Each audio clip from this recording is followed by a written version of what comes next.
3বার সূরা ইখলাস সাহাবীরা নাকি কখনো কখনো পড়েছেন এবং আল্লাহ রাসূল সাল্লাল্লাহু আলাইহি ওয়াসাল্লামের কাছে এসে বললেন আমি এই সূরাটাই বারবার পড়ি। তো এই সূরা ভালোবাসতেন বিধায় তিনি পড়তেন। তো এইভাবে যদি একাধিক এই বার একই সূরা একটা রাকাতেই ফরজ নামাজে পড়ে নামাজ হবে কিনা? নামাজ হয়ে যাবে, নামাজও হয়ে যাবে। এবং আমি বললাম তো সেটা আমার ব্যক্তিগত ভালো লাগা এক জিনিস, সুন্নত হওয়া আরেক জিনিস। জি, ব্যক্তিগত ভালো লাগা অথবা আমি দীর্ঘক্ষণ দাঁড়িয়ে থাকার জন্য পড়তেছি তাইলে অসুবিধা নেই, কিন্তু সুন্নত মনে করে পড়া এটা ঠিক হবে। জি, ফরজ নামাজেও সেম। ফরজ নামাজও সেম। জি, ধন্যবাদ মোহতারাম। শাহিন নামের এক ভাই এখানে লিখেছেন ফেসবুকে, দোয়া কবুল হওয়ার লক্ষণ আছে কিনা, আর দোয়া কবুল হওয়ার কোনো লক্ষণ না দেখা গেলে দোয়া বাতিল করে দেবে কিনা? আমি আমাদের রাসূল পাক সাল্লাল্লাহু আলাইহি ওয়াসাল্লাম বলছেন সাল্লাল্লাহু আলাইহি ওয়াসাল্লাম, দোয়া প্রত্যেক মানুষের দোয়া কবুল হয়। দোয়া কবুল হওয়ার সময় আপনি যেটা দোয়া করছেন আল্লাহ আপনার জন্য কল্যাণ মনে করলে হুবহু সেই দোয়াটা কবুল করে, অথবা তার চাইতে উত্তম বিকল্প দোয়া কবুল করে, অথবা এই দোয়া দুনিয়ার মধ্যে কবুল না করে তার জন্য আখিরাতে তার উত্তম প্রতিদানের ব্যবস্থা করে। অতএব দোয়া বিফল গিয়েছে কোনো মুমিন কোনোদিন এটা বিশ্বাস করতে পারে না, এই আকীদা রাখা তার জন্য কখনো জায়েজও নেই। জি।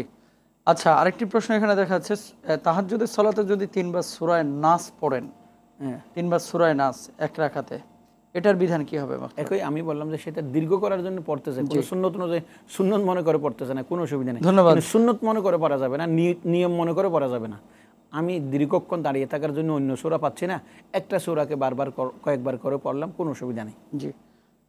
ইঞ্জিনিয়ার আলমগীর হোসেন লিখেছেন, আমার মা 2 মাস অসুস্থ ছিলেন, নামাজ কাজা হয়েছে, 2 মাস নামাজ কাজার কারণে কাফফারা দিতে হবে কিনা, এবং একটি নামাজের এক কাফফারার সমান কত? নামাজের কোনো কাফফারা আছে কিনা যদি বলতেন মোহতারাম।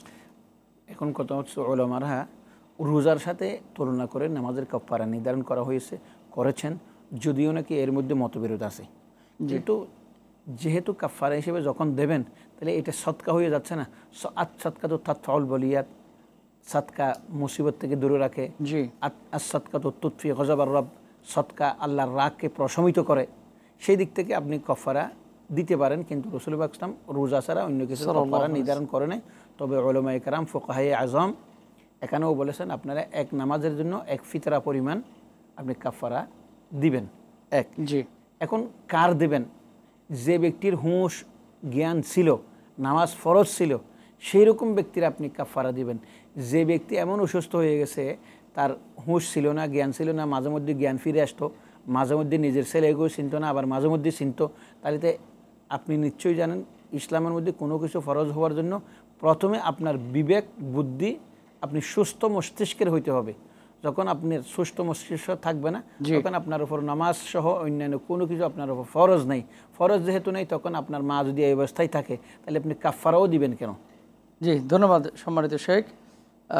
আরেকজন কলার অপেক্ষা করছেন, আমরা কথা বলার চেষ্টা করছি। আসসালামু আলাইকুম ওয়া রাহমাতুল্লাহ। ওয়ালাইকুম আসসালাম। আসসালামু আলাইকুম ওয়া রাহমাতুল্লাহ। ওয়া আলাইকুম আসসালাম, আপনার প্রশ্নটা বলেন।